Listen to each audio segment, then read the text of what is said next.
आदाब नाज़रीन, ज़ैन टीवी में आपका इस्तकबाल है।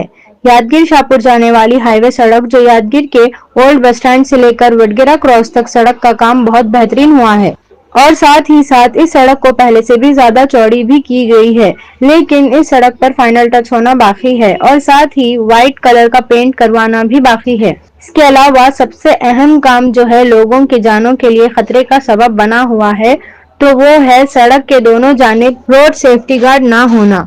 अगर किसी भी ड्राइवर का जरा भी तवज्जुन बिगड़ा तो वो गाड़ी कुलाटी खाते हुए सीधा सड़क 50-60 फीट नीचे जा गिर सकती है, जिससे मुसाफिरों की जानों को खतरा लाहक बना हुआ है।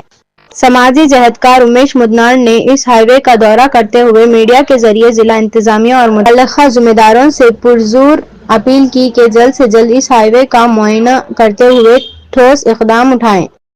ಯಾದಗಿರಿ ಜಿಲ್ಲಾ ಕೇಂದ್ರಕ್ಕೆ ಆಗಮಿಸ್ತಕ್ಕಂಥ ವಡಗೇರಿ ಕ್ರಾಸ್ನಿಂದ ಬಸ್ ಸ್ಟ್ಯಾಂಡ್ವರೆಗೆ ಸುಮಾರು ಏನದಂದ್ರೆ ರಸ್ತೆ ಹಾಳಾಗಿತ್ತು. ಸುಮಾರು ವರ್ಷಗಳಿಂದ ಹಾಳಾಗಿದ್ದನ್ನು ತಕ್ಷಣ ರಸ್ತೆ ಆಗಬೇಕಂತಕ್ಕಂಥದ್ದು. ರಸ್ತೆ ಕೂಡ ಭಾಳ ಒಳ್ಳೆ ರಸ್ತೆಗಳನ್ನು ನಿರ್ಮಾಣ ಮಾಡಿರ್ತಕ್ಕಂಥ ಒಳ್ಳೆಯದು. ಆದರೆ ಇನ್ನೊಂದು ಕೋಟ್ ಮಾಡಬೇಕು, ಅದು ಕೂಡ ಆಗಿಲ್ಲ. ಇದ್ರ ಮ್ಯಾಗ ಲೈನಿಂಗ್ ಮಾಡಬೇಕು, ಲೈನಿಂಗ್ ಕೂಡ ಆಗಿಲ್ಲ. ಇವಾಗ 1 ತಿಂಗಳ ಗೈಸರು ಇನ್ನೂ ಆಗಿಲ್ಲ. ತಕ್ಷಣ ಅದು ಡಾಂಬರೀಕರಣ, ಫೈನಲ್ ಡಾಂಬರೀಕರಣ ಮಾಡಿ ಲೈನಿಂಗ್ ಮಾಡಬೇಕು. ಅದ್ರ ಜೊತೆಗೆ ಏನದ ತಡೆಗೋಡೆ ನಿರ್ಮಾಣ ಮಾಡ್ತಕ್ಕಂಥ ಕೆಲಸ ಆಗಬೇಕು. ಯಾಕೆ ಕೇಳಕತ್ತೀನಿ ಅಂದರೆ ಸುಮಾರು ಕೆಳಗಡೆ ನೋಡ್ರಿ 60-70 ಫೀಟ್ ಕೆಳಗಡೆ ಅದ.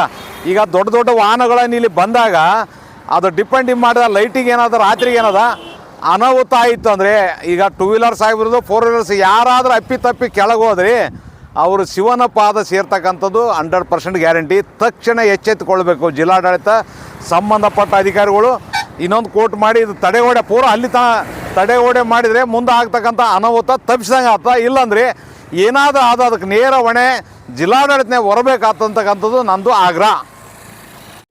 ಈ ರೈಲ್ವೆ ಬ್ರಿಡ್ಜಿನ ಮೇಲೆ ತಿರುಗಾಡೋಂಥ ವಾಹನಗಳು ಈ ತೆಳಗಡೆ ಹೋದವು ಅಂದರೆ ಆ ಕಡೆ ಹೋಗ್ತಾವ ಲುಂಡ್ರಿಗೆ ಹೊಡ್ಕಂತ. ಇದಕ್ಕೆ ತಡೆಗೋಡೆ ಆಗಬೇಕು.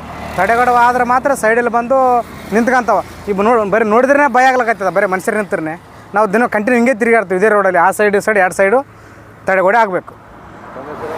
ಮಲ್ಲೇಶ್ ಡ್ರೈವಿಂಗ್ ಮಾಡ್ತೀವಿ.